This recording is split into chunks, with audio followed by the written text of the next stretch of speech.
Cerita dimulai pada tahun 2100, umat manusia telah mencapai kemajuan luar biasa dalam bidang sains dan teknologi. Fokus utama dari penelitian saat itu adalah memperpanjang harapan hidup manusia, dan karena hal ini, masyarakat menjadi sangat antusias terhadap aktivitas fisik. Pada masa itu juga, sebuah game virtual reality diluncurkan dengan nama God's Domain, yang mampu menerjemahkan gerakan di dunia nyata ke dalam dunia game.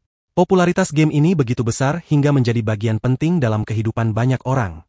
Kesuksesan game tersebut bahkan membuat nilai saham perusahaan pengembangnya melonjak tajam. Namun suatu hari, akun Xin Feng dihapus tanpa pemberitahuan sebelumnya. Ia dipaksa untuk menandatangani kontrak pemutusan kerja, tanpa ada negosiasi lebih dulu. Padahal, ia telah menghabiskan seluruh hidupnya untuk membawa guild miliknya mencapai puncak, yang secara langsung juga memberi kontribusi besar terhadap pertumbuhan perusahaan.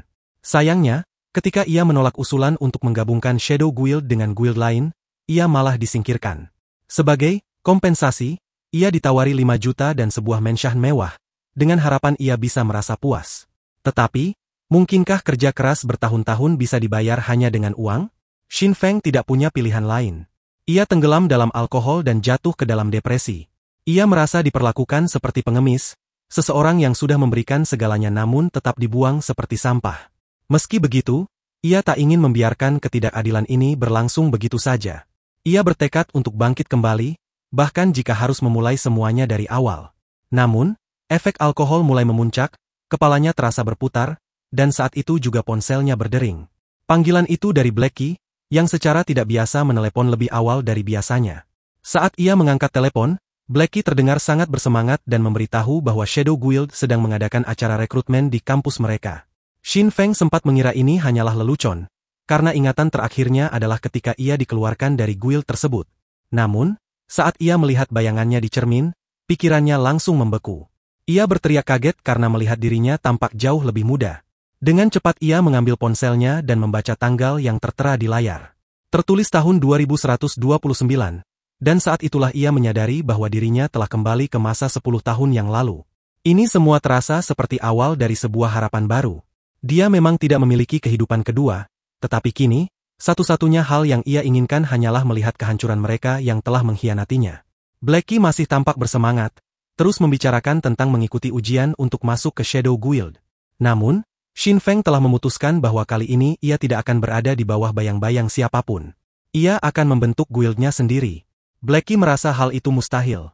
Menurutnya, untuk membentuk sebuah guild diperlukan banyak uang, sesuatu yang jelas tidak mereka miliki. Namun, Xin Feng tidak ingin sekali lagi terjebak dalam kendali orang seperti Sharo. Ia menyingkirkan kekhawatiran soal uang dan mulai merancang rencananya sendiri. Ia masih ingat bahwa ada diskon khusus untuk mahasiswa universitas, yang memungkinkan mereka menggunakan perlengkapan dasar dalam game selama 10 hari. Blackie menyebutkan bahwa 10 hari terlalu singkat. Tapi Xin Feng hanya menjawab dengan tenang bahwa ia akan menangani semuanya, dan Blackie hanya perlu menyaksikannya. Xin Feng kemudian membeli beberapa perlengkapan penting untuk menangani bagian keuangan. Kini ia telah memiliki semua yang dibutuhkan untuk memulai game. Ia masuk ke dalam permainan dan berhasil terhubung dengan server. Sudah bertahun-tahun lamanya hingga ia bahkan tidak mengingat seperti apa tampilan layar login lama tersebut. Tiba-tiba, dari langit turun sesosok makhluk misterius. Ia tampak seperti seekor harpi dan memperkenalkan dirinya sebagai Gabriel, malaikat navigasi dalam game. Gabriel menjelaskan bahwa di God's Domain terdapat 4 kelas utama dan 12 profesi pendukung. Tanpa berpikir panjang, Xin Feng memilih kelas swordsman karena itu yang paling ia sukai. Ia juga menggunakan nama lamanya, yaitu Feng, tetapi kali ini ia sedikit mengubah penampilannya agar tidak dikenali oleh siapapun dari dunia nyata. Setelah itu, ia harus memilih tempat awal dalam Star Moon Kingdom. Ia memilih kota Water River karena wilayah itu sedang berkembang dan memiliki potensi pertumbuhan besar di masa depan. Pilihan ini juga membantunya untuk menghindari benturan langsung dengan guild besar. Begitu ia memilih kota, ia langsung dikirim ke sana. Namun, sesampainya di lokasi, ia menyadari bahwa dirinya justru berada di Red Leaf Town. Kota itu terlihat persis seperti yang ia ingat dari masa lalu. Banyak pemain baru berkeliaran, berbincang dengan NPC, dan mencoba memahami fitur-fitur dalam game. Hal paling penting sekarang adalah mengalokasikan poin atribut dengan tepat. Setiap kali naik level, pemain akan mendapatkan 4 poin atribut. Umumnya, para pemain bertipe serangan fisik akan memfokuskan poin pada strength. Namun ia tahu dengan jelas di mana harus menambahkan poin atribut yang tepat sejak awal, karena seharusnya ia memang fokus pada agility. Sementara itu, Blackie, yang merupakan seorang car specialist, sedang berada di Moonfall City, yang jaraknya cukup jauh dari posisi mereka saat ini. Di sisi lain, Blackie merasa harus segera meningkatkan levelnya sebelum pemain lain melampaui mereka. Feng kemudian mengingatkan apakah mereka ingin menghasilkan uang atau hanya membuang-buang waktu. Blackie menanggapi dengan heran, tetapi Feng menjelaskan bahwa ia memiliki sebuah rencana rahasia dan meminta mereka untuk percaya padanya. Feng mengungkapkan bahwa dalam game ini ada beberapa quest unik yang tidak diketahui oleh kebanyakan pemain biasa. Mendengar itu, Blackie langsung bersemangat. Feng pun pergi ke Red Leaf Town dan menemui seorang pria misterius yang penampilannya mencurigakan. Feng menyapanya dan bertanya apakah ia membutuhkan bantuan. Pria itu, yang bernama Wonder, mengatakan bahwa ia sudah kelaparan selama beberapa hari dan berharap ada sesuatu untuk dimakan. Feng tertawa kecil dan menjawab bahwa ia mungkin tidak bisa memberinya makanan, tetapi bisa membantunya dengan cara lain, tentunya dengan harga yang tepat. Tiba-tiba, layar sistem muncul dan menampilkan pesan bahwa sebuah unique quest telah terbuka. Pria itu memberikan misi berbahaya, membunuh wali kota Red Leaf Town. Feng menyadari bahwa ini bukan misi yang mudah. Wali kota tersebut berada di level 15 dan memiliki atribut yang sangat kuat. Bahkan 100 pemain seperti dirinya sekalipun belum tentu bisa mengalahkannya. Namun Feng tahu apa yang harus dilakukan. Ia mengangkat apel yang ada di tangannya dan melemparkannya langsung ke arah wali kota. Seketika itu juga, tingkat kesukaan wali kota berubah menjadi permusuhan. Kini wali kota menganggapnya musuh dan menyerang dengan marah. Namun Feng sudah tahu bahwa yang akan mati hari ini bukan dirinya, melainkan sang wali kota. Feng telah merencanakan semuanya sejak 15 menit sebelumnya. Di dalam balai kota, banyak pemain yang sedang mengantre untuk mengambil beginner quest. Salah satu dari mereka memperingatkan Feng untuk ikut antre atau akan dipukul. Namun Feng hanya tersenyum, karena ia bukan datang untuk mengambil quest, melainkan untuk menyelesaikannya. Menurutnya, memburu monster memang cara terbaik untuk menaikkan level, tetapi di luar kota sudah terlalu ramai dengan pemain lain sehingga para pemula sulit mendapatkan lokasi perburuan. Karena itu, menurutnya, tidak ada gunanya pergi ke sana. Sebagai gantinya, Feng memutuskan mengambil quest pengumpulan barang, yang menurutnya lebih aman dan justru lebih menguntungkan. Ia menjelaskan bahwa di wilayah yang jumlah monsternya sedikit, jarang ada pemain yang datang karena tingkat progresnya lambat. Namun Feng memilih untuk berburu sendirian, solo hunting, agar bisa mendapatkan lebih banyak manfaat secara pribadi. Seorang pemain yang berdiri tak jauh dari Feng merasa sangat senang dengan tips profesional yang diberikan, sampai-sampai ia menawarkan uang untuk mengetahui lebih lanjut. Feng menegaskan bahwa tips itu tidak gratis, dan ia mematok harga 20 koin. Pemain itu menjawab bahwa di awal permainan, mereka hanya memiliki 10 koin. Mendengar itu, Feng berkata bahwa 10 koin bisa dibayar sekarang dan sisanya nanti, setelah pemain tersebut membuktikan bahwa tipsnya memang berhasil. Pemain itu pun setuju, dan dengan begitu Feng memperoleh uang yang dibutuhkannya untuk menjalankan strategi rahasia miliknya. Setelah itu, Feng langsung menuju pasar dan membeli 10 buah tomat, masing-masing seharga 1 koin tembaga. Bagi pemain pemula, pembelian seperti ini adalah pengeluaran yang cukup besar. Dua gadis yang berdiri di dekat situ tertawa melihatnya, mengira Feng adalah pemain baru yang tidak tahu apa-apa karena membeli tomat di dalam game. Namun Feng sama sekali tidak terpengaruh. Langkahnya sudah direncanakan dengan matang. Adegan kemudian berpindah ke depan balai kota, di mana antrean panjang pemain terlihat menunggu untuk menerima misi pemula dari wali kota. Sementara yang lain antre dengan sabar, Feng melangkah langsung ke dalam dengan penuh keyakinan. Ia melemparkan tomat pertamanya tepat ke wajah wali kota, lalu mulai berteriak keras, menghina wali kota dengan sebutan botak, gemuk, dan bau, sambil menyatakan bahwa ia tidak pantas menjadi wali kota. Wali kota yang memang sudah kesal, menjadi semakin marah setelah terkena lemparan tomat kedua hingga matanya memerah karena amarah. Tanpa berhenti, Feng terus melemparkan semua tomat ke arah wali kota. Para pemain yang melihat kejadian itu sangat terkejut. Tak percaya ada pemain yang begitu berani dan tampaknya tidak menganggap game ini serius. Tapi rencana Feng berjalan mulus. Ia memang ingin membuat wali kota menyerangnya lebih dulu. Dan benar saja, wali kota melompat ke arah Feng dalam keadaan sangat marah. Feng berteriak bahwa inilah yang ia tunggu-tunggu, dan menyuruh wali kota mengungkapkan jati dirinya yang sebenarnya. Begitu wali kota melancarkan serangan, tubuhnya mulai berubah wujud, dan ia mulai berbicara dengan suara yang bukan manusia. Semua pemain yang melihatnya terkejut luar biasa saat menyadari bahwa wali kota sebenarnya adalah seekor werewolf yang mengerikan. Ini benar-benar sebuah kejadian luar biasa. Dalam wujud aslinya sebagai werewolf, ia langsung menyerang Feng dengan kekuatan penuh. Namun pada saat itulah para penjaga kota segera bertindak. Dalam aturan game, jika pemain menyerang wali kota terlebih dahulu, maka penjaga kota akan membunuh pemain tersebut. Tapi Feng sudah memperhitungkan semuanya. Ia memancing wali kota agar melakukan serangan lebih dulu. Dengan begitu, bukan hanya para penjaga kota, tetapi juga para pemain lain ikut menyerang monster tersebut. Mereka meneriakkan seruan untuk membunuh makhluk berbahaya itu, dan serangan bertubi-tubi membuat keadaan werewolf menjadi sangat buruk. Serangan datang dari segala arah, dan para pemain pun ikut membantu para penjaga demi mendapatkan poin pengalaman. Tak butuh waktu lama hingga HP sang wali kota habis dan ia terjatuh ke tanah, tewas di tempat. Namun, yang mengejutkan semua orang adalah kenyataan bahwa tidak ada satupun yang mendapatkan lot atau poin pengalaman dari kematiannya. Semua terdiam bingung, bagaimana mungkin tidak ada hadiah sama sekali? Hanya satu orang yang mungkin tahu jawabannya, pemain yang menyerang dengan tomat. Tapi saat semua mencarinya, Feng sudah menghilang. Sementara itu, Feng menerima sebuah notifikasi di sistemnya yang menyatakan bahwa misinya telah berhasil. Ini adalah kemenangan pertamanya. Tanpa banyak bicara, ia pun pergi menemui pria yang memberinya misi. Feng mengatakan bahwa balas dendamnya telah terbalaskan. Mata pria itu bersinar penuh kebahagiaan, dan ia sangat kagum dengan keberhasilan Feng. Sebagai hadiah, Feng menerima sebuah item spesial dengan nilai yang sangat tinggi, kemungkinan karena ia berhasil menyelesaikan misi tersebut di level rendah. Di titik inilah perjalanan sejati Feng benar-benar dimulai. Saat ia membuka sebuah kotak misterius, cahaya biru terang menyilaukan keluar dari dalamnya, dan di dalamnya terdapat gravity ring. Cincin ini memiliki kemampuan luar biasa, dapat membuat tubuh pemakainya menjadi sangat ringan seperti bulu selama 30 detik, dan bisa terisi ulang setiap 5 menit. Mendapatkan item sebagus itu di awal permainan terasa seperti bonus luar biasa bagi Feng. Dengan cincin itu di tangannya, ia memutuskan untuk meningkatkan atribut agility-nya. Kini, ia menjadi sangat cepat dan lincah, hingga gerakannya menyerupai kilat.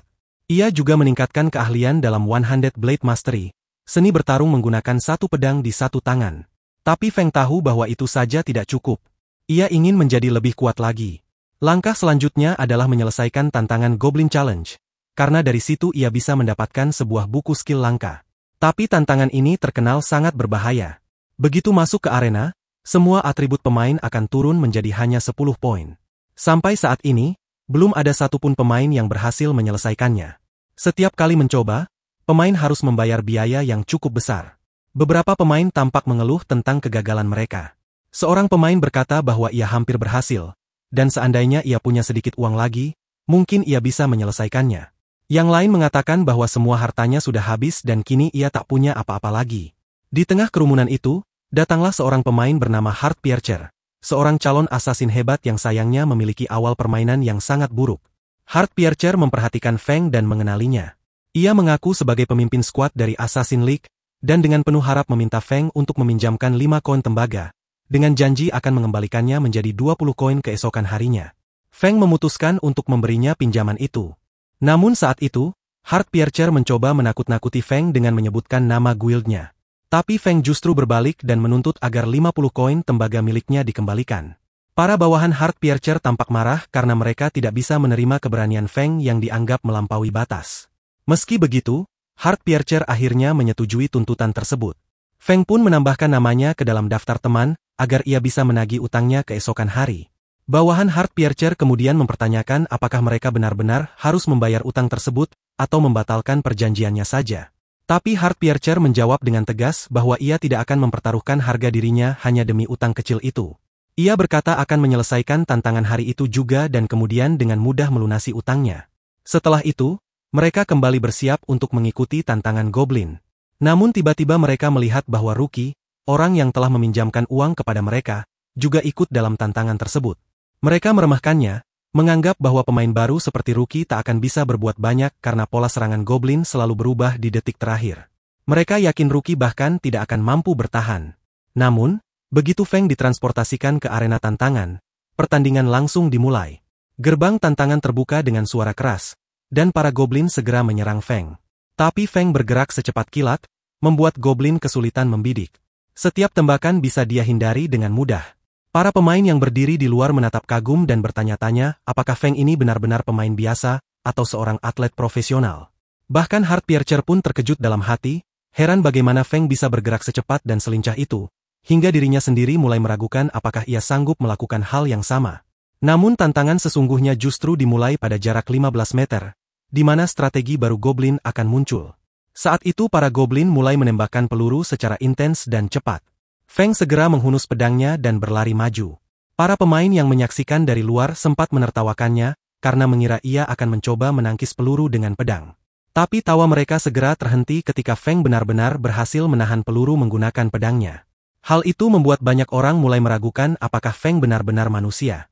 Ketika para goblin mengeluarkan senapan mesin dan mulai memberondongkan peluru, semua orang yakin bahwa kali ini Feng tak akan bisa lolos. Namun Feng mengaktifkan cincin gravitasi miliknya.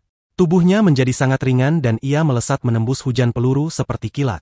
Ia masih memegang pedangnya dan tak satu pun serangan yang berhasil menyentuhnya. Saat ia hampir mencapai garis 25 meter dan tinggal sedikit lagi menyelesaikan tantangan, pemimpin tantangan pun terlihat frustasi dan marah besar. Ia menggeram, tak percaya bahwa di game yang masih tergolong baru ini bisa ada seseorang yang bermain seprofesional itu.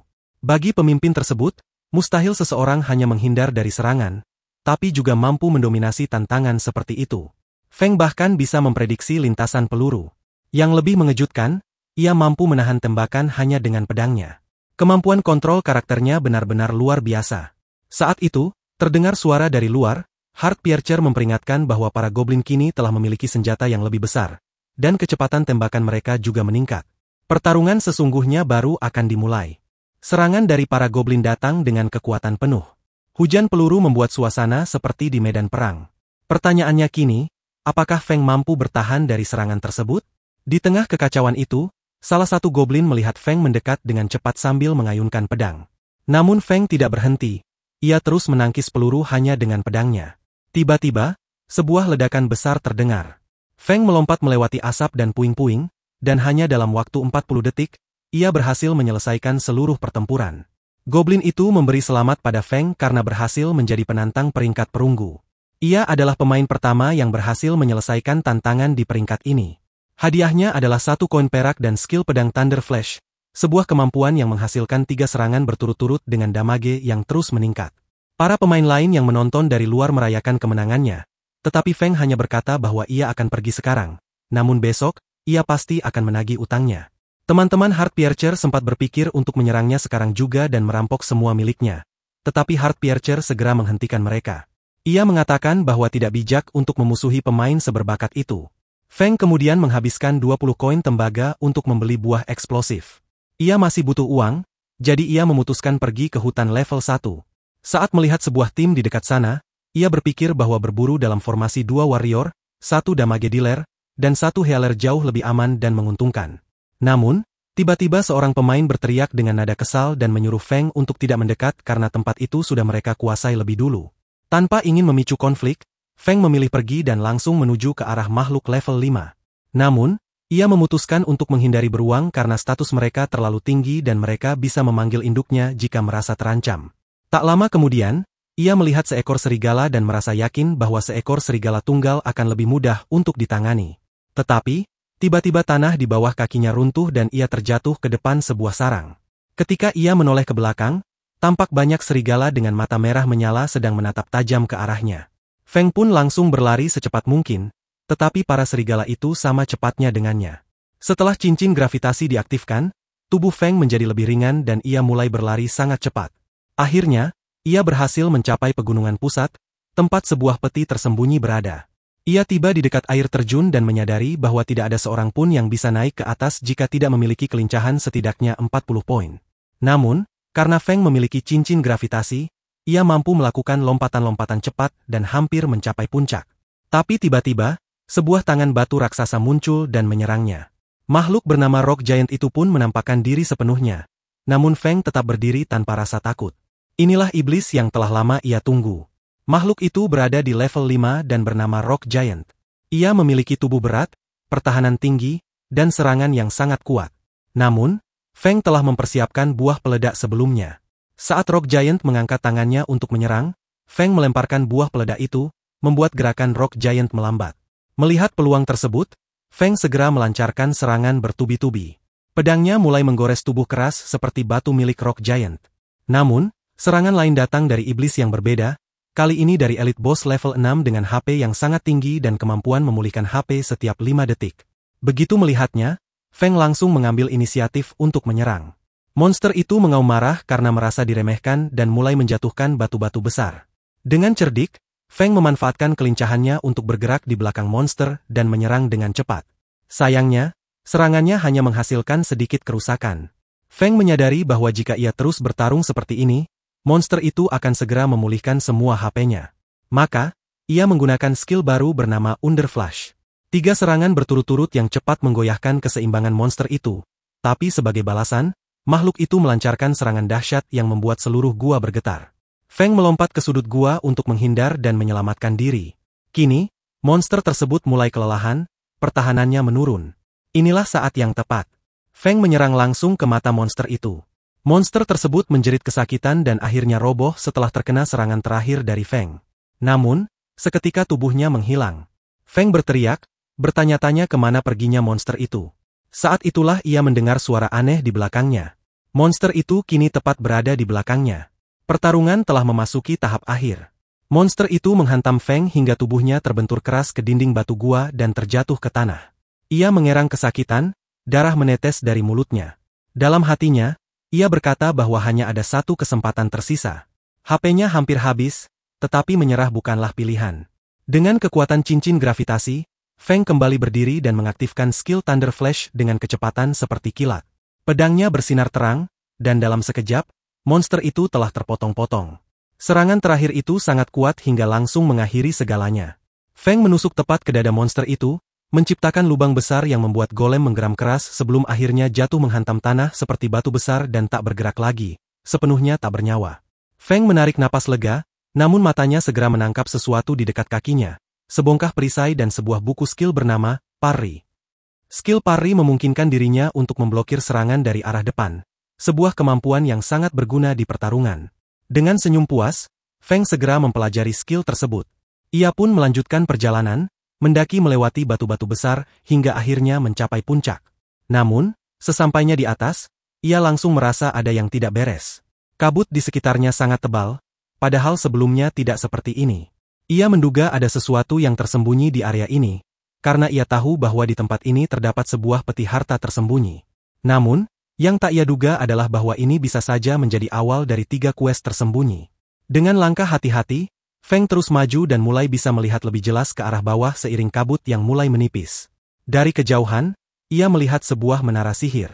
Mungkin dari situlah quest ini akan dimulai, pikirnya, lalu segera menuju menara tersebut. Begitu ia memasuki menara, seorang mage sudah menantinya. Mage itu menjelaskan bahwa tempat ini adalah Sky City, sebuah kota yang seharusnya telah lenyap sejak perang ketiga para dewa, dan karena itu seharusnya tidak berada di sini lagi. Mage tersebut kemudian menawarkan tantangan. Jika Feng ingin memperoleh kekuatan darinya, maka ia harus lulus ujian terlebih dahulu. Tanpa ragu, Feng langsung meminta tantangan yang paling sulit. Mage itu tersenyum penuh minat, lalu berkata bahwa ia ingin melihat seberapa pantas Feng menerima kekuatan tersebut. Begitu Feng menyatakan kesiapannya, dari luar menara muncullah para prajurit arwah yang melayang dengan aura menyeramkan. Itulah tantangan yang sesungguhnya. Feng mencengkeram pedangnya kuat-kuat dan langsung bersiaga. Ratusan arwah prajurit mulai menyerbu ke arahnya. Dengan cepat, Feng menyusun strategi. Ia menemukan titik sempit di tangga menara, di mana hanya 2 monster bisa menyerangnya dalam satu waktu. Tempat itu menjadi titik pertahanannya yang sempurna. Pertempuran pun dimulai. Satu persatu spekter menyerang, namun tak satu pun mampu bertahan lama melawan tebasan pedang Feng yang cepat dan akurat. Ia terus menghitung jumlah musuh yang berhasil dikalahkan. 100, 200, 300. Namun, tiba-tiba situasi berubah. Musuh berikutnya bukanlah spekter biasa, melainkan assassin monsters, arwah pembunuh yang jauh lebih cerdik dan gesit. Mereka tidak menyerang langsung dari depan, tapi memanjat dinding dan menyusup dari sisi lain menara. Kini Feng terkepung dari 2 arah sekaligus. Ia tahu bahwa pertempuran ini tidak bisa dimenangkan dengan kekuatan saja, dibutuhkan kecerdikan. Ia mulai memanfaatkan skill Parry dengan sempurna untuk memblokir serangan-serangan mematikan dari segala arah, sambil satu persatu menghabisi musuh dengan efisien. Satu persatu para spekter mulai berguguran, tetapi setelah pertempuran yang begitu panjang, Feng benar-benar kelelahan. Ia menyemangati dirinya sendiri, karena hanya tersisa 10 musuh lagi. Setelah serangan terakhirnya, monster terakhir pun akhirnya jatuh, dan ketenangan kembali menyelimuti menara. Muncullah seorang mage yang menyatakan bahwa ujian Feng telah selesai. Sebagai hadiah, Feng mendapatkan sebuah peti emas dan gelar baru bernama One Against the 1000. Gelar itu memang mengurangi 5 poin kekuatan dan ketahanannya, tetapi memberikan efek peningkatan 10% kekuatan bertahan kepada rekan satu timnya. Begitu Feng melewati portal teleportasi, ia langsung terlempar ke alun-alun kota, membuat para pemain di sekitarnya terkejut. Namun, Feng tidak mempedulikan mereka. Ia tahu sekarang waktunya membuka peti emas tersebut. Setelah menemukan tempat yang aman, ia membuka tutup peti itu dan seketika cahaya keemasan menyebar keluar. Di dalamnya, ia menemukan senjata ajaib yang sangat kuat, tetapi juga memiliki kekurangan.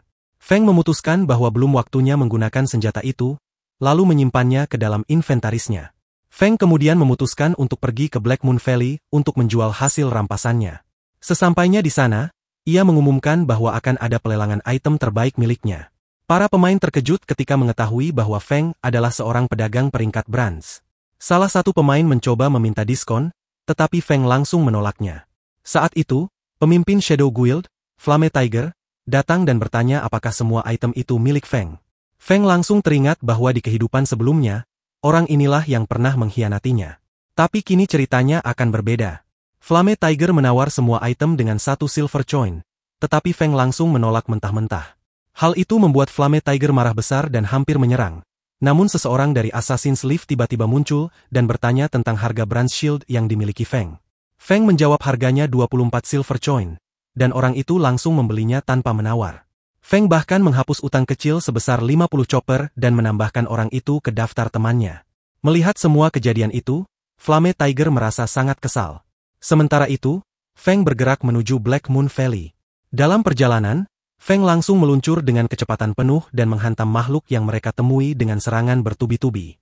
Pukulan-pukulannya sangat mematikan hingga makhluk itu benar-benar hancur. Dayaki yang melihatnya bingung bagaimana Feng bisa tiba-tiba menjadi sangat kuat. Ia mengira Feng telah meminum semacam tonik khusus yang meningkatkan kekuatan secara drastis. Tapi hanya Feng yang tahu bahwa pertempuran sebenarnya belum berakhir. Ketika Feng hendak menghabisi makhluk itu dengan pedangnya, sesuatu yang tak terduga pun terjadi. Tiba-tiba, Feng menyadari bahwa seseorang sedang menyerangnya. Ia segera mengambil jarak dan melihat seorang pemain sedang mendekat ke arahnya. Pemain itu adalah Silent Wolf, yang tampaknya mengagumi kecerdikan Feng serta kemampuannya menghindari serangan. Feng langsung mengenali bahwa Silent Wolf adalah anggota dari guild lamanya. Hal ini membuatnya sadar bahwa tidak ada yang benar-benar berubah. Permusuhan lama itu masih tetap ada. Di sisi lain, Fox sudah terluka parah, namun ia tidak menyerah. Sebaliknya, ia menggunakan kemampuan Jagentificationnya, yang secara drastis meningkatkan kecepatan dan kesehatan tubuhnya sebesar 20%. Dengan kekuatan penuh, ia kembali menyerang Feng karena sejak awal memang Feng lah yang terus memojokkannya. Pada saat yang sama, Silent Wolf juga tengah menunggu momen yang tepat untuk menyerang. Ia meluncurkan serangan cepat sambil memberikan peringatan pada Feng agar tidak membuat Shairo marah lagi. Feng, yang sudah mengetahui niat si assassin, menggunakan kelicikannya. Karena masih berhadapan dengan Fox, ia sengaja memutar arah serangan monster itu agar mengarah pada Silent Wolf. Dalam sekejap, taring-taring tajam Fox langsung mengarah ke assassin tersebut. Silent Wolf panik dan berusaha menangkis dengan belatinya, namun serangan itu terlalu cepat. Taring Fox berhasil menggigitnya dan melemparkannya ke tanah seolah ia hanya barang tak berguna. Melihat kejadian itu, mata Blackie terbelalak, tak percaya dengan apa yang baru saja terjadi. Ia tak bisa memahami sepenuhnya apa yang telah dilakukan Feng. Namun Feng hanya tersenyum dan mengingatkan bahwa pertarungan belum selesai. Blackie langsung siaga, dan mereka berdua kembali menyerang Fox. Akhirnya, dengan kerjasama, mereka berhasil mengalahkan monster tersebut dan mendapatkan 10 poin pengalaman sebagai hadiah. Setelah pertarungan itu, mereka memperoleh sebuah Common Warden Staff, sebuah item yang hanya berguna bagi para mage. Feng langsung memberikannya kepada Blackie. Namun Blackie sempat ragu, merasa tidak pantas menerima hadiah itu karena tanpa bantuan Feng, ia tidak akan pernah bisa mengalahkan Fox. Feng hanya tertawa dan mengatakan bahwa tongkat itu lebih bermanfaat untuk Blackie. Menyadari bahwa kemenangan mereka adalah hasil dari kerjasama dan strategi, Blackie pun akhirnya menerima tongkat itu. Sementara itu, di kota, Flame Tiger yang mendengar bahwa Silent Wolf gagal menjalankan misinya, dipenuhi oleh amarah. Namun, sang assassin mencoba menutupi kegagalannya dengan mengatakan bahwa ia sedang bertarung melawan monster langka di hutan, dan disitulah Feng menyerangnya secara tiba-tiba. Ketika nama monster langka disebutkan, kemarahan Flame Tiger berubah menjadi semangat. Kini, ia mulai merencanakan untuk pergi ke Black Moon Valley bersama seluruh anggota guildnya. Dalam pikirannya, Ia sudah membayangkan akan menghancurkan Feng dan Blacky sekaligus. Ia telah memutuskan untuk memberi pelajaran, dan setelah itu adegan berganti ke sebuah rumah di mana seorang pandai besi sedang bekerja tanpa henti. Sudah lebih dari setengah jam berlalu, dan Blacky mulai merasa bosan. Namun, Feng mengatakan bahwa inilah satu-satunya cara untuk mengaktifkan quest tersebut. Beberapa menit kemudian, pandai besi itu memperhatikan bahwa mereka tertarik dengan kegiatan menempa. Farm pun memberitahunya bahwa sejak kecil, ia memang tertarik dengan dunia pandai besi. Mendengar hal itu, sang pandai besi akhirnya memutuskan untuk memberikan mereka sebuah quest tersembunyi yang mengharuskan mereka mengantarkan 100 potong barang. Tujuan mereka kini adalah Jackson Sun Star Mine, sebuah tempat yang dipenuhi monster berbahaya level 4. Untuk masuk ke sana tanpa menarik perhatian, Feng menggunakan smoke bomb. Begitu bom itu menyentuh tanah, asap pun menyebar ke segala arah. Dengan tenang Feng berkata pada Blacky untuk mulai menyerang. Meski gugup karena levelnya masih rendah, Blacky tetap mengikuti perintah dan melancarkan serangan. Serangannya begitu cepat hingga menembus dada monster. Namun monster itu belum mati dan hanya kehilangan 21 poin kesehatan. Monster itu mengamuk dan menoleh ke sana kemari, tapi Feng segera menjelaskan bahwa karena efek smoke bomb, monster itu tak bisa melihat dengan jelas. Selama mereka tetap berada di jarak lebih dari 30 meter, monster itu takkan bisa menyerang. Monster itu meraung dengan marah, tetapi tidak tahu siapa penyerangnya. Memanfaatkan kesempatan ini, Feng meminta Blacky untuk menyerang lagi. Kali ini Blacky mengerahkan lebih banyak kekuatan dan melancarkan serangan bertubi-tubi pada monster tersebut. Dalam waktu singkat, monster itu mati dan jatuh ke tanah, sementara monster lain di sekitar tidak memperhatikan. Kepercayaan diri Blacky pun meningkat dan ia merasa bahwa pertarungan itu ternyata cukup mudah. Setelah itu, Blacky mulai menyerang dengan lebih agresif. Para monster tidak menyadari dari mana serangan datang, membuat pertarungan terasa seperti game tembak-menembak target. Dalam waktu singkat, medan pertempuran dipenuhi bangkai monster. Sesekali, Blacky meminum potion untuk memulihkan mananya, sementara Feng tertawa dan mengatakan bahwa keberuntungan Blacky benar-benar luar biasa. Namun, mereka tidak bisa berlama-lama di sana. Mereka harus terus maju. Kali ini, Feng turun langsung untuk menarik perhatian para monster. Seketika, para monster menyerbu dari segala arah, tetapi Feng kembali melempar smoke bomb lainnya, memungkinkan Blacky untuk menyerang dengan aman dari jarak jauh. Tak lama kemudian, Blacky naik ke level 2 dan Feng ke level 3. Blacky dengan gembira mengatakan bahwa ia mendapatkan armor level bronze, item yang selama ini dicari. Namun, kegembiraan mereka segera terhenti ketika sebuah serangan kuat datang menghantam. Ternyata mereka disergap oleh sekelompok assassin. Mereka pertama kali menargetkan spesialis kereta, yaitu Blacky. Feng langsung panik, namun serangan itu ternyata belum cukup untuk menghabisi Blacky sepenuhnya. Tiba-tiba, Blacky menyadari bahwa orang-orang yang menyerangnya adalah mereka yang ia kenal. Amarahnya meledak, dan dalam hati ia bersumpah bahwa jika harus mati, ia tidak akan mati sendirian, setidaknya akan menyeret satu orang bersamanya. Assassin yang menyerang merasa yakin bahwa Blacky tidak akan bisa mengalahkannya, tetapi ketika Blacky melancarkan serangan balasan, assassin itu hampir saja terpental hingga ke area respawn. Ia terkejut bukan main melihat damage sebesar itu. Beberapa orang mulai mengira bahwa damage besar yang dilakukan oleh Blacky bukan berasal dari levelnya, melainkan dari kekuatan sesungguhnya. Hal itu justru membuat mereka makin ketakutan, karena kini mereka tidak tahu seberapa kuat serangan berikutnya akan datang. Tak lama setelah itu, sebuah serangan Warwind yang dahsyat melanda dan dalam sekejap 3 pemain terbunuh seolah mereka lebih lemah dari monster biasa. Blacky sendiri kini tertegun melihat kekuatan sebenarnya dari Feng. Kini di hadapan mereka berdiri pemimpin tim musuh beserta para anggotanya. Dengan amarah yang meluap, ia memerintahkan pasukannya untuk menyerang. Namun begitu mereka mendekat, Feng langsung melemparkan bom asap lagi. Itu menjadi momen yang tepat bagi mereka untuk mundur secara strategis. Namun, pemimpin lawan, Agent Fall, tidak tergoyahkan. Ia justru memerintahkan anggota guildnya untuk tetap bertahan dan berkembang di area tersebut. Meski rekan-rekannya merasa takut karena mereka berada di zona level 4, Agent Fall meyakinkan mereka bahwa dengan penggunaan bom asap yang tepat, para monster bisa dengan mudah dikelabui. Pelan tapi pasti, mereka mulai mengumpulkan experience points dengan mudah. Sementara itu, Feng dan Draki berdiri dari kejauhan, mengamati semuanya. Draki bertanya apakah mereka akan bertindak, namun Feng hanya tersenyum dan berkata bahwa belum saatnya. Sekarang mereka hanya perlu mengamati dan belajar lebih banyak lagi dari game ini. Ketika asap mulai menipis, makhluk-makhluk di sekitar mulai melihat jelas siapa yang menyerang mereka. Mata mereka menyala oleh amarah, dan kebencian pun membara. Di hadapan mereka kini muncul mangsa baru. Monster-monster itu begitu ganas, tidak berniat membiarkan satupun pemain lolos hidup-hidup. Tatapan mereka hanya mencerminkan kehancuran. Para pemain pun kini benar-benar ketakutan. Saat itu, makhluk pertama meluncur cepat ke arah mereka, dan dengan satu serangan hampir membelah tubuh seorang pemain menjadi dua. Bau darah menyulut keganasan para makhluk lainnya, dan mereka pun ikut menyerbu. Bagi mereka ini hanyalah permainan. Namun, permainan itu hanya sepihak, karena para iblis itu bukan sekadar prajurit kuat, mereka adalah pembantai haus darah. Dalam kepanikan, pemimpin para pemain segera memerintahkan semua anggotanya untuk mundur secepatnya.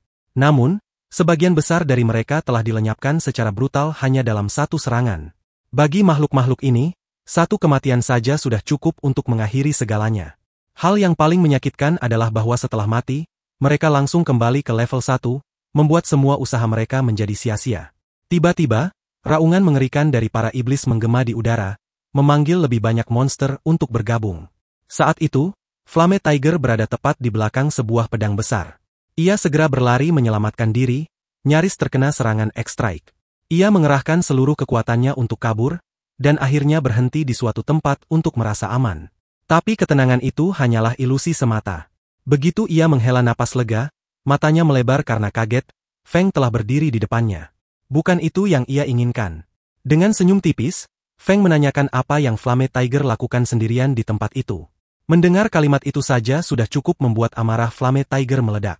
Ia yakin semua ini adalah bagian dari jebakan yang dirancang oleh Feng. Tanpa berpikir panjang, ia langsung melancarkan serangan penuh tenaga. Serangannya cukup kuat untuk membelah tanah, tetapi tetap tidak mampu menyentuh Feng. Ia melihat ke sekeliling, tetapi Feng telah menghilang. Tiba-tiba, sebuah serangan kuat datang dari belakang. Feng mengejek dengan santai, mengatakan bahwa sebaiknya Flame Tiger memperbaiki aimnya karena ia memang berada di belakangnya sejak tadi.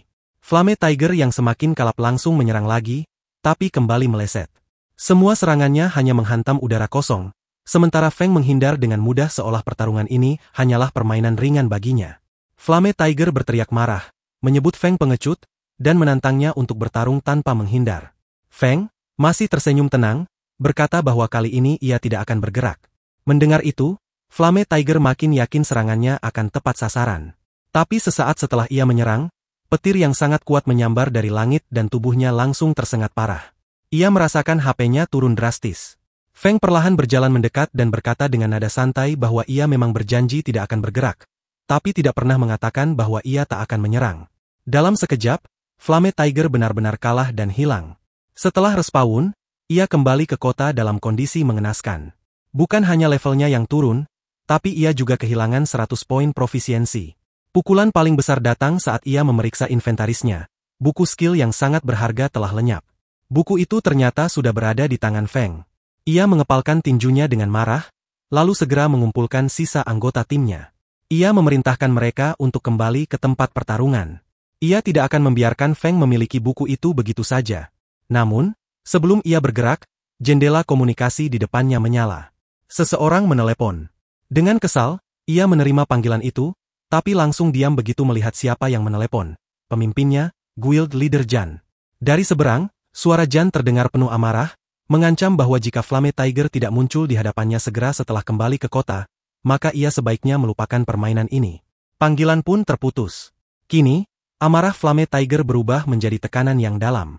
Ekspresi wajahnya semakin dalam dan penuh tekad, menunjukkan bahwa ia tidak akan pernah melupakan kekalahan ini. Sementara itu, Feng sedang mengumpulkan mineral dan menoleh ke arah Blackie, berharap bisa melihat ekspresi wajah bodohnya saat itu. Blackie tampak tertawa riang, sementara Feng baru saja memperoleh skill baru bernama Wind Blade. Skill ini memberinya kemampuan untuk menyerang dengan sangat cepat dan meningkatkan kecepatan geraknya. Sangat berguna untuk menekan lawan. Melihat itu, Blackie dengan semangat berharap bisa mendapatkan skill yang bagus juga. Feng hanya tersenyum dan dalam hati yakin bahwa si bodoh itu pasti akan kembali lagi.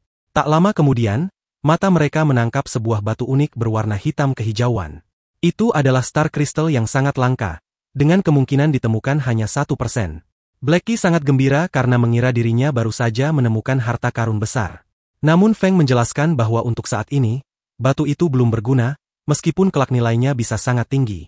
Penjelasan itu agak sulit dipahami oleh Blackie, tetapi ia memutuskan untuk tetap menyimpannya sampai bisa menemukan cara terbaik untuk memanfaatkannya. Setelah itu, Mereka kembali menemui Blacksmith yang memuji kerja keras mereka. Tahap pertama dari quest pun resmi selesai, yaitu mengumpulkan seluruh Auron. Namun kini tantangan sebenarnya baru dimulai. Sebuah quest tersembunyi muncul di hadapan mereka, mengalahkan Cobalt Boss dalam waktu 1 jam. Feng terkejut karena dalam kehidupan sebelumnya, quest ini hanya memiliki 1 tahap, namun kini muncul tahap tambahan. Blackie bertanya dengan penasaran tentang jenis boss yang akan mereka hadapi. Ternyata, Cobalt Boss itu adalah musuh level 5 yang kekuatannya sebanding dengan boss dalam Dungeon, dan untuk mengalahkannya, dibutuhkan kerja sama satu tim penuh. Mendengar itu, Blackie mulai merasa khawatir. Namun Feng dengan penuh percaya diri mengatakan bahwa jika dirinya adalah pemimpinnya, maka semua quest akan terasa mudah. Dengan senyum percaya diri, mereka kembali bergerak menuju tambang. Kali ini, mereka datang dengan persiapan matang dan siap berburu. Begitu memasuki gua, Feng langsung melancarkan serangan tanpa membuang waktu. Gerakannya yang sangat cepat dan serangannya yang tajam membuat banyak makhluk lenyap hanya dalam sekejap. Di sisi lain, Blackie memberikan dukungan dari jarak jauh, menjatuhkan musuh-musuh lainnya dengan serangan sihirnya. Jumlah makhluk di dalam gua sangat banyak dan terus bertambah. Namun Feng dan Blackie tetap fokus dan tenggelam dalam pertempuran. Saat makhluk terakhir tumbang, Blackie menghela napas lega dan tersenyum karena merasa semua itu terasa mudah. Namun di mata Feng, tersimpan keseriusan yang dalam. Ia tahu bahwa tantangan yang sebenarnya baru saja dimulai. Pertarungan sebenarnya belum dimulai, karena bos utama belum muncul. Tiba-tiba, seluruh gua bergetar hebat, menandakan bahwa bos telah datang.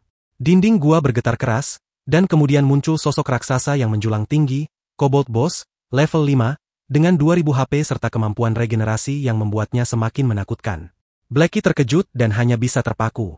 Namun masalah mereka bukan hanya soal kekuatan bos itu, melainkan juga waktu yang terbatas. Mereka hanya memiliki 20 menit. Blackie pun merasa putus asa. Ia yakin mereka tidak mungkin bisa menang, karena hanya satu serangan dari bos saja sudah cukup untuk membunuh mereka. Namun Feng tetap tenang dan mengambil sebuah item khusus dari dalam inventarinya. Kini, tidak ada jalan mundur, mereka harus menggunakan seluruh kekuatan yang mereka miliki. Feng teringat akan sebuah legenda tentang Warbor, seorang pejuang yang mengalahkan kelompok musuh dengan pedang terkutuk.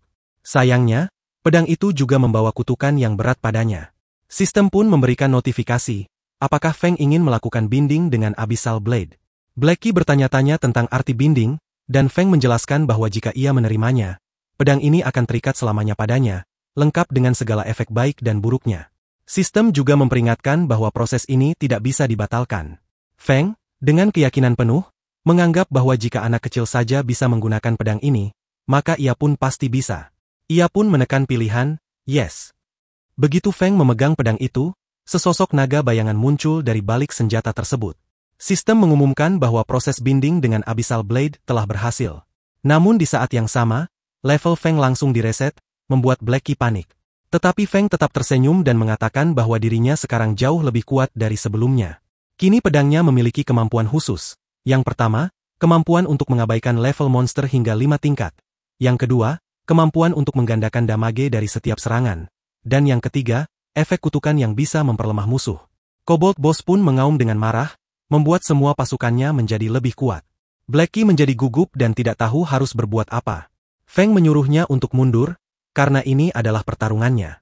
Ketika para kreatur mendekat, Feng dengan satu tebasan langsung menghabisi puluhan makhluk sekaligus. Blackie benar-benar terkesima melihat betapa kuatnya pedang tersebut. Pertarungan sejati pun dimulai.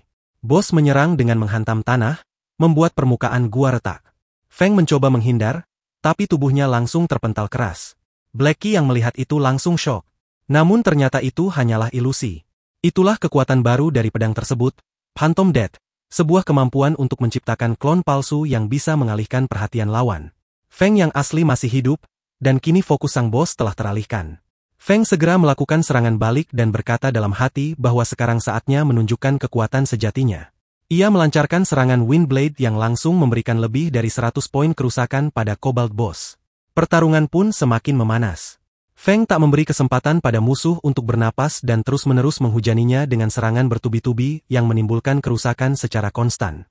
Serangannya belum berhenti di situ, ia terus bergerak mengelilingi bos sambil mengaktifkan jurus Thunderous Flash yang menghasilkan lebih banyak kerusakan lagi. Setelah rentetan serangan yang tak kenal ampun itu, HP sang bos tersisa setengah dan arah pertarungan mulai berubah.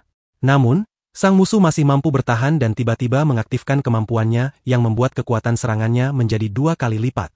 Feng tetap percaya diri dan merasa bahwa selama musuh tidak menjadi lebih cepat, peningkatan kekuatan serangan itu tidak terlalu mengkhawatirkan. Tapi keyakinannya runtuh saat bos mulai menyerang. Ia langsung menyadari bahwa serangan-serangan tersebut sangat menghancurkan, dan kini Feng harus bertarung dengan lebih hati-hati karena satu serangan saja bisa mengakhiri hidupnya. Situasi menjadi semakin berbahaya saat bos menggunakan bubuk rahasia bernama Glitter Powder yang membuat kecepatan serangannya juga meningkat 2 kali lipat. Ini menjadi kabar buruk bagi Feng. Sementara itu, Blackie belum menyadari betapa seriusnya ancaman ini. Ia melancarkan satu serangan lemah yang nyaris tidak memberikan efek apa-apa, namun ia melakukannya demi membantu Feng. Saat itu juga, ia tersadar bahwa serangan terkuat miliknya pun hanya sebanding dengan serangan dasar milik Feng. Amarah mulai membara di mata bos, tampak jelas bahwa ia berniat membalas kerusakan yang dideritanya. Tanpa ragu, bos mengubah target dan mulai menyerang ke arah Blackie. Menyadari bahaya itu, Feng berteriak menyuruh Blackie untuk segera melarikan diri. Namun, Blackie yang panik malah tersandung dan jatuh ke tanah. Dalam hati ia berpikir bahwa ini mungkin akan menjadi saat pertama kalinya ia mati dalam game, dan itu pun dengan cara yang mengenaskan, dipenggal oleh kapak raksasa. Namun saat membuka matanya, yang ia lihat justru kilauan peti harta karun di seluruh gua. Sang bos tampak terkunci dalam kondisi tak berdaya. Itu adalah efek dari Abyssal Bint yang membuat pertahanan bos berkurang setengah dan membuatnya tak bisa bergerak selama 3 detik. Semua itu terjadi berkat Feng yang berhasil menyelamatkan nyawa temannya tepat waktu. Tapi bos tidak butuh waktu lama untuk membebaskan diri dari keterbatasannya. Feng kembali berdiri di hadapannya, menatap mata bos yang kini dipenuhi kegilaan akibat efek glitter. Tanpa ragu, Feng mendekat dan mengayunkan Windblade langsung ke wajah musuh dengan pukulan yang sangat kuat. Serangan itu menjadi sinyal bagi Blackie untuk segera melarikan diri karena situasi sudah sangat gawat. Walau Feng telah melancarkan berbagai serangan berbahaya, bos itu masih belum juga tumbang. Tiba-tiba, bos mengayunkan kapak raksasanya dengan kekuatan penuh. Jika Feng tidak bergerak tepat waktu, dia pasti akan langsung terbunuh. Saat itulah sang bos mulai mempersiapkan serangan terkuatnya, yang tampak seperti gerakan khas milik Sayanapa.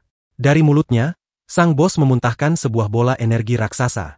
Namun, ini bukanlah sekadar serangan energi biasa. Dari bola itu, muncul tak terhitung jumlahnya makhluk kecil, kreatures, yang langsung berlarian di lantai gua.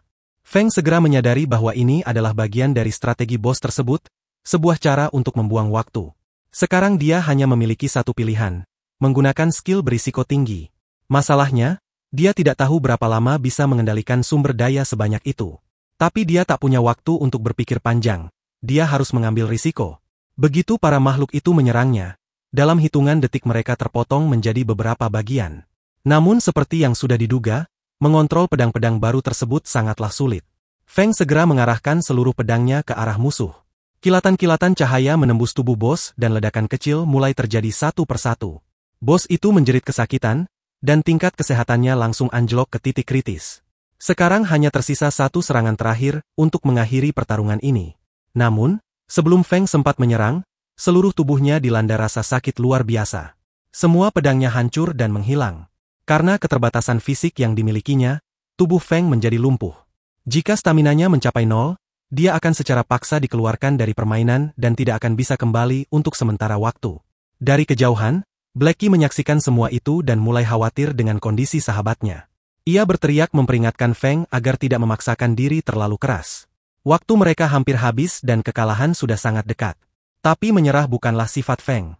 Ingatan masa lalunya kembali muncul. Tentang kehidupannya yang penuh kerja keras namun tetap dianggap tidak berguna dan dibuang begitu saja. Kali ini, ia tidak akan kalah. Dengan menggunakan kemampuan cincin miliknya, ia mengurangi efek gravitasi dan melakukan lompatan panjang dengan seluruh kekuatannya. Kini, dia dan klonnya siap sepenuhnya untuk memberikan serangan penutup. Mata sang bos terbelalak. Dia sadar bahwa ajalnya sudah dekat. Namun sebelum sempat melakukan apapun, serangan presisi Feng menghantam langsung ke matanya. Setelah itu, rentetan serangan dahsyat dilancarkan bertubi-tubi ke arah bos yang kini telah buta. Sang bos mulai menyerang secara membabi buta, tapi Feng bersama klonnya langsung melancarkan koordinasi yang sangat tepat. Dia menggunakan klonnya sebagai papan lompatan dan berhasil mendekati bos. Kali ini, ia mengumpulkan aura gelap di ujung pedangnya dan melancarkan serangan Windblade. Begitu pedangnya menusuk musuh, kekuatan destruktifnya langsung menghancurkan bos sepenuhnya. Tak lama kemudian, sistem mengirim notifikasi bahwa Hidden Quest telah selesai. Di salah satu sudut gua, Blackie duduk termenung, merasa kecewa karena tidak bisa berkontribusi apapun dalam pertempuran tersebut. Namun, saat ia menatap Feng, ia tak bisa menyembunyikan rasa kagumnya atas apa yang telah dilakukan temannya. Itu benar-benar luar biasa. Setelah pertempuran usai, mereka mendapatkan beberapa item, salah satunya adalah buku langka yang khusus dibuat untuk Curse Specialist. Keberuntungan Blackie memang luar biasa. Sementara itu, Feng masih belum bisa memastikan bagaimana keberuntungan Blackie akan membantunya, karena sejauh ini ia belum memberikan kontribusi berarti dalam pertarungan apapun. Meski begitu, ia ingin belajar dari temannya bagaimana menjadi pemain yang lebih baik, agar dirinya bisa merasa lebih berguna. Blackie sempat berpikir untuk menaruh semua atribute points-nya ke intelligence, tapi Feng langsung menyarankan agar jangan melakukannya. Mendengar itu, Blackie terlihat bingung. Feng kemudian mengingatkannya bahwa beberapa menit lalu, serangan gabungan dari musuh hampir saja membelah Blackie menjadi dua. Itu adalah pengalaman pertamanya yang benar-benar dekat dengan kematian. Feng menjelaskan bahwa jika saat itu ia tidak melakukan intervensi, mungkin sekarang Blackie sudah respawn di pusat kota. Ia menambahkan, jika Blackie memiliki lebih banyak agility, ia bisa menghindari serangan lebih baik dan juga melancarkan sihir dengan lebih cepat. Di antara barang-barang yang mereka peroleh, terdapat juga sebuah jubah yang akan sangat berguna untuk Blackie. Selain itu, ia juga disarankan untuk menyimpan buku skill yang sangat langka tersebut. Buku itu berisi skill bernama Evil Whip, sebuah kemampuan yang tidak hanya memberikan damage seiring waktu, tetapi juga dapat membuat target tidak bisa bergerak. Skill ini sangat kuat, sampai-sampai mata Blackie berbinar-binar seperti bintang saat mendengarnya. Feng menekankan bahwa untuk mengaktifkan skill ini, dibutuhkan waktu 3 detik casting, sehingga Blackie harus memastikan posisi target sudah tepat sebelum digunakan. Setelah mendapatkan berbagai item, kini Blackie telah mengenakan armor yang jauh lebih kuat. Hal yang sama juga berlaku untuk Feng, yang kini juga dilengkapi dengan peralatan yang baik. Ketika mereka kembali ke Blacksmith, Feng akhirnya siap untuk mengambil warisan keterampilan forgingnya. Ia pun dianugerahi gelar Forging Genius. Sejak saat itu, setiap kali ia berhasil membuat suatu objek, kemungkinan suksesnya akan meningkat secara signifikan. Jika dia berhasil membuatnya, maka dia akan mendapatkan 2 poin profisiensi. Saat Blahi mendengar bahwa itu hanya 2 poin, dia merasa bahwa skill tersebut terlalu lemah. Namun Feng segera memperingatkannya agar tidak meremehkan poin itu. Jika jumlahnya mencapai 1000, maka ia bisa menjadi seorang intermediate apprentice. Karena Blahi adalah seorang genius, kemajuannya akan jauh lebih cepat dibanding pemain biasa. Blahi lalu bertanya apakah temannya bisa membuatkan sebuah item untuknya. Namun untuk itu, mereka membutuhkan blueprint dan material. Mereka bisa mendapatkan blueprint peralatan perunggu di Deadly Forest, yang sangat berharga bagi para pemain pemula. Saat mereka hendak pergi, Feng berkata kepada Blahi agar ikut dengannya ke hutan. Saat berjalan, pandangan Blahi jatuh ke pedang Feng dan ia meminta untuk berhenti sebentar. Ia bertanya apakah itu benar-benar senjata sihir. Jika memang begitu, mungkin senjata itu memiliki kutukan. Ia memperingatkan bahwa kutukan tersebut mungkin sudah mulai memengaruhi tubuh Feng. Meskipun memiliki pengalaman yang luas, ini adalah pertama kalinya sang blacksmith melihat item seperti itu dengan mata kepalanya sendiri. Ia sangat antusias dan meminta izin untuk memeriksanya lebih dekat. Feng merasa bahwa ini bisa jadi bagian dari quest tersembunyi dalam game, sehingga ia mengizinkan sang blacksmith untuk memeriksa item tersebut. Pedang itu adalah East Sword, ditempa oleh seorang pengrajin bernama Thomas dengan Dragon S Feng. Dari 36 pedang legendaris, pedang ini berada di peringkat ke-31. Namun, pedang ini kadang-kadang bisa memberikan penalti besar pada pemiliknya dengan cara mengurangi setengah dari atributnya secara permanen. Efek samping dari kutukan tersebut sudah mulai menyebar dalam tubuh Feng. Yang lebih buruk, kutukan itu tidak bisa dihancurkan. Meski demikian, ada satu cara untuk melemahkannya, yakni dengan menggunakan sebuah item yang memiliki kekuatan ekstrim. Hanya sedikit item yang bisa menahan kutukan ini, salah satunya adalah Lucky Stones, yang sangat langka. Yang mengejutkan, mereka ternyata sudah memiliki batu itu sejak awal. Blackie memilikinya sepanjang waktu. Awalnya mereka menyebutnya Star Crystal, tanpa mengetahui betapa spesialnya efek batu itu. Mendengar itu, sang blacksmith sangat terkesan.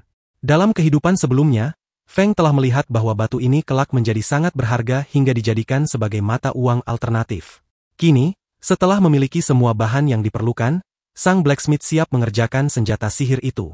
Ia mulai memanaskan tungku dan mengerahkan seluruh fokusnya untuk menciptakan sebuah item yang lebih kuat.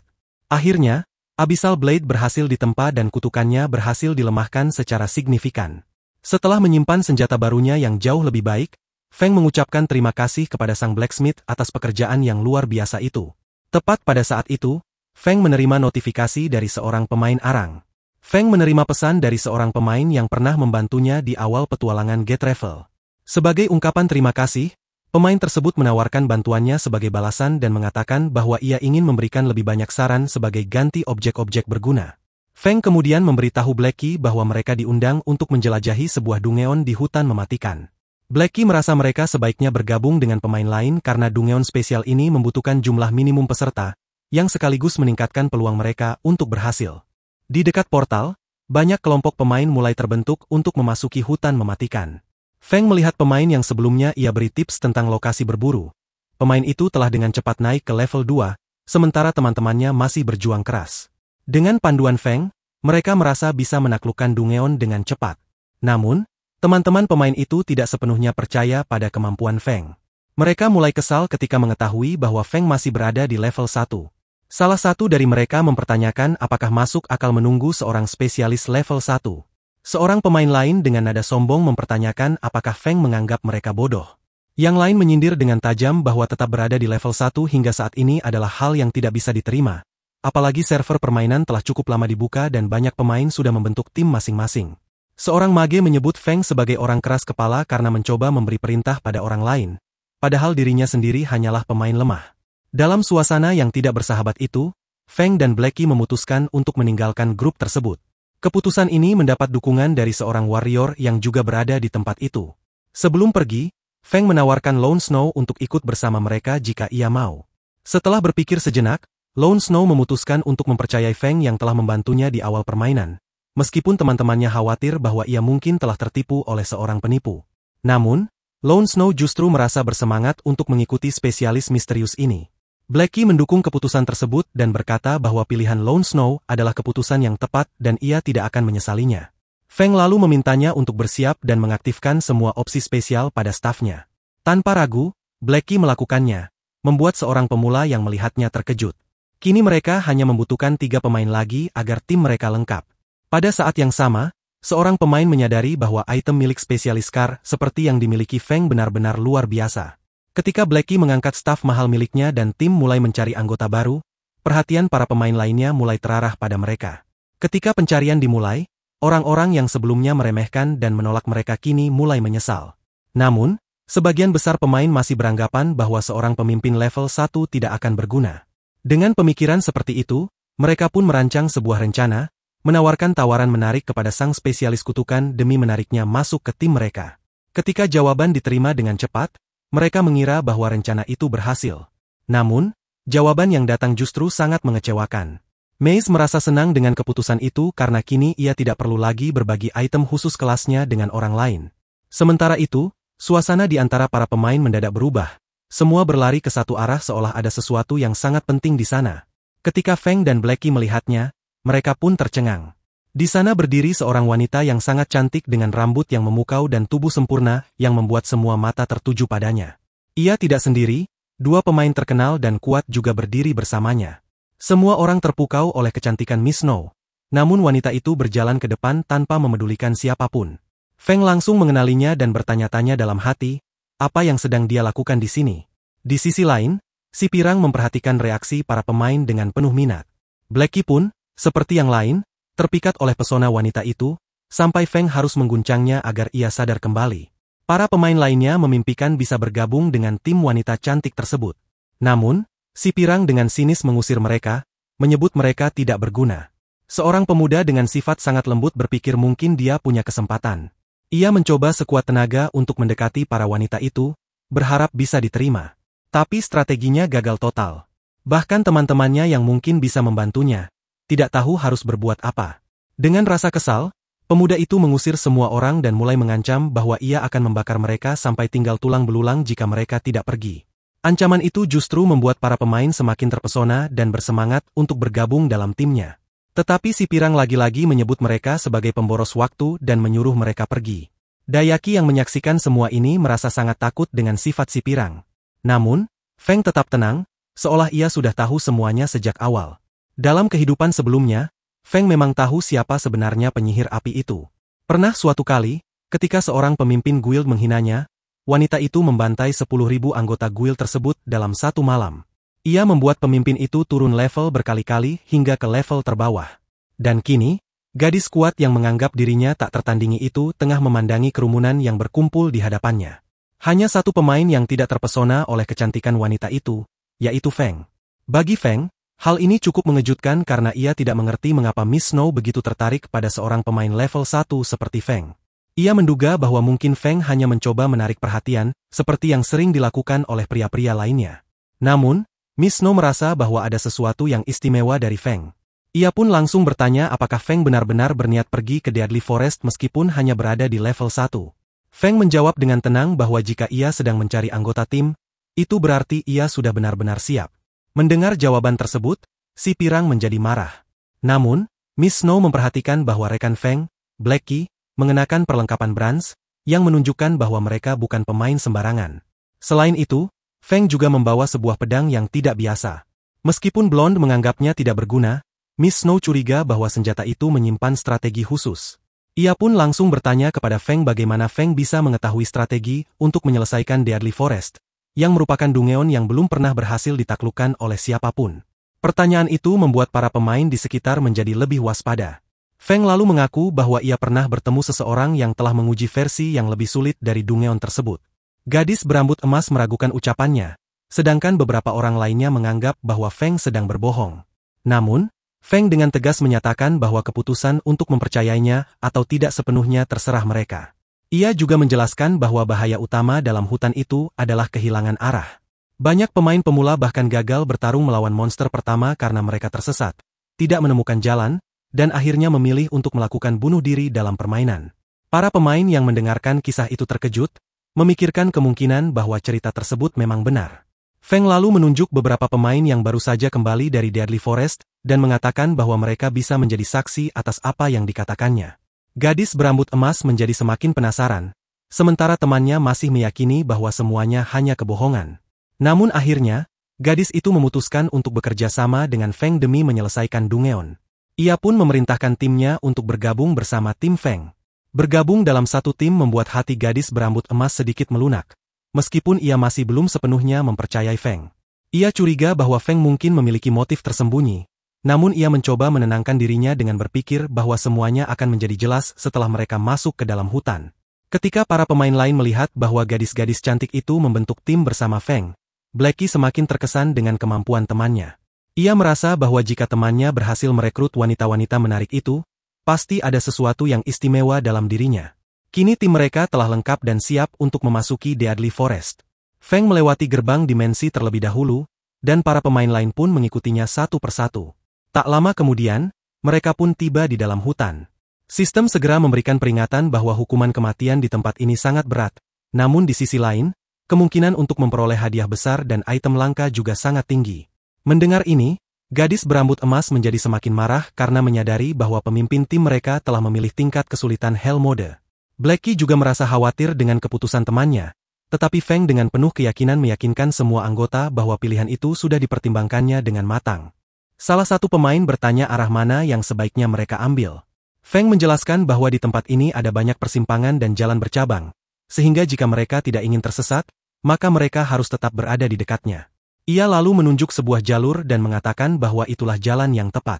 Saat seluruh tim mulai melangkah lebih jauh ke dalam hutan, mereka pun perlahan-lahan mendekati 36 jalur bercabang.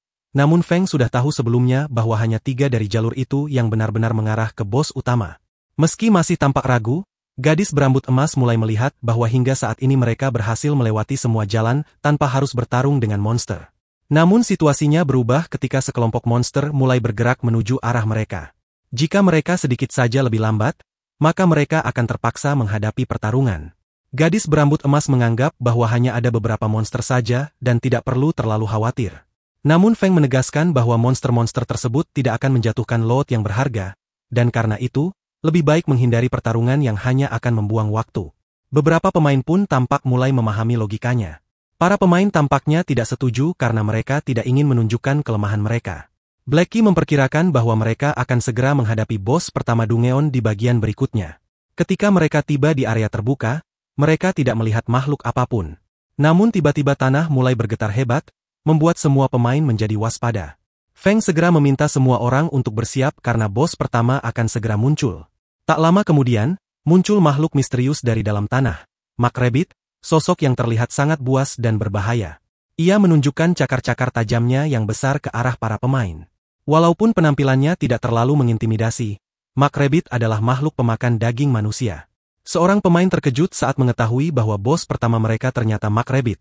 Namun ia menganggap itu hal baik karena loot dari monster lain tidak terlalu bagus. Miss Snow terlihat sangat siap dengan pedangnya di tangan. Feng memberinya tugas sebagai tank dalam pertempuran ini, sementara pemain lainnya harus fokus untuk mengalihkan perhatian monster. Mage tampak bingung dengan peran sebagai tank, dan Feng menjelaskan bahwa tugas tank adalah menarik perhatian bos agar pemain lain bisa menyerang tanpa risiko besar. Tank membutuhkan poin kesehatan yang tinggi agar tidak langsung terbunuh oleh satu serangan. Feng meyakinkan semua orang bahwa selama pertempuran berlangsung, ia akan terus memberikan instruksi. Untuk saat ini, semua harus fokus pada pertempuran. Namun salah satu pemain tiba-tiba berlari tanpa strategi, membuat Feng heran kenapa dia terburu-buru padahal Mage belum memberi buff. Sayangnya, warrior tersebut tidak bisa menghentikan skillnya di tengah jalan. Ketika Feng mencoba menghentikannya, dia tersandung batu. Mark Rabbit melihat celah ini sebagai kesempatan emas dan segera menyerang. Pemain itu mulai panik karena mengira dirinya akan mati, tetapi Blackie datang menyelamatkan. Dengan sihir enchantment-nya, Blackie memunculkan akar-akar dari tanah yang mengikat Mark Rabbit dan membuatnya tidak bisa bergerak. Ini memberi pemain tersebut kesempatan untuk menyerang. Ia menubruk kepala makhluk itu, tetapi Mark Rabbit ternyata sangat kuat, dan dalam interaksi singkat itu, HP-nya menurun drastis. Brown terkejut melihat betapa kurang pintarnya pemain itu dan menganggapnya seperti bola meriam. Di saat yang sama, Mage menggunakan sihir penyembuhan untuk memulihkan HP warrior tersebut. Namun, cengkeraman akar-akar pada Mark Rabbit mulai melemah dan makhluk itu mulai membebaskan diri. Blackie mengakui bahwa itulah batas kemampuannya. Sekarang giliran warrior untuk membuktikan dirinya. Dengan tekad penuh, ia meluncurkan serangan bertubi-tubi menggunakan skill Barrage of Slashes, bertarung langsung dalam kontak dekat melawan makhluk buas itu. Gerakan Snow sangat presisi dan dipenuhi dengan keterampilan teknikal tingkat tinggi. Saat ini, semua pemain sedang melancarkan serangan ofensif yang efektif terhadap makhluk tersebut. Wicked Burn memberikan perintah kepada semua orang untuk menyingkir karena ia akan melancarkan mantra sihir yang kuat. Sang prajurit pun segera melindungi dirinya agar tidak terkena serangan dari rekan sendiri. Serangan diarahkan ke Gate Richard dan menyebabkan penurunan signifikan pada kesehatannya. Si Pirang merasa senang karena serangan yang dilancarkannya terbukti menjadi yang paling kuat sejauh ini. Namun, makhluk itu sama sekali tidak menunjukkan tanda-tanda kelelahan. Sebaliknya, ia justru memasuki keadaan Air Frenzy, yang meningkatkan kekuatan serangan dan kecepatannya sebesar 30%. Snow menyadari bahwa perhatian makhluk tersebut kini beralih pada pemain yang telah memberikan kerusakan paling besar, yaitu si Pirang. Hal ini membuat si Pirang mulai khawatir, karena kini seekor kelinci pemakan daging manusia yang sedang marah telah sepenuhnya fokus padanya. Feng segera memperingatkan semua orang bahwa kekuatan yang meningkat dari bos ini sangat berbahaya. Karena ia adalah pemain tercepat di tim, Feng bersedia mengambil tanggung jawab untuk menarik perhatian makhluk itu. Si Pirang tidak bisa menentang strategi ini, sebab hal itu akan membuatnya tetap aman. Namun, Snow merasa khawatir atas risiko besar yang dihadapi oleh Feng. Kecepatan yang meningkat dari sang kelinci membuat pertarungan ini menjadi lebih sulit bagi Feng. Ia menerima satu serangan namun berhasil membalas dengan serangan balasan. Si Pirang sampai harus menutup matanya karena serangan tersebut sangat cepat. Kini perhatian sang kelinci sepenuhnya tertuju pada Feng. Serangan brutal yang terus-menerus membuat Feng harus mengandalkan kelincahan untuk menghindar. Ia berhasil memblokir serangan khusus menggunakan pedang sihirnya, lalu menghindari serangan dahsyat lainnya. Ketika kelinci itu akhirnya terjatuh ke tanah, Snow melayangkan tendangan kuat yang membuatnya terpental, memberi waktu bagi Feng untuk mundur sejenak dan bersiap kembali. Namun kelinci itu mulai bangkit lagi, meskipun Feng menyadari bahwa kekuatannya kini jauh lebih lemah dari sebelumnya. Mage di tim itu segera melancarkan mantra penyembuh. Feng pun menyatakan bahwa makhluk itu kini telah melemah, dan ia mengingatkan timnya untuk kembali melancarkan serangan karena pertahanannya juga telah berkurang. Ia kembali mengatur strategi agar tank menarik perhatian musuh. Sementara itu, si Pirang tetap diam, meski dalam hatinya merasa kesal karena merasa telah ditegur secara tidak langsung. Tim pun kembali menyerang sang kelinci yang kini kesehatannya telah sangat menipis. Mereka hanya perlu bertahan sedikit lebih lama untuk mengakhiri pertarungan ini.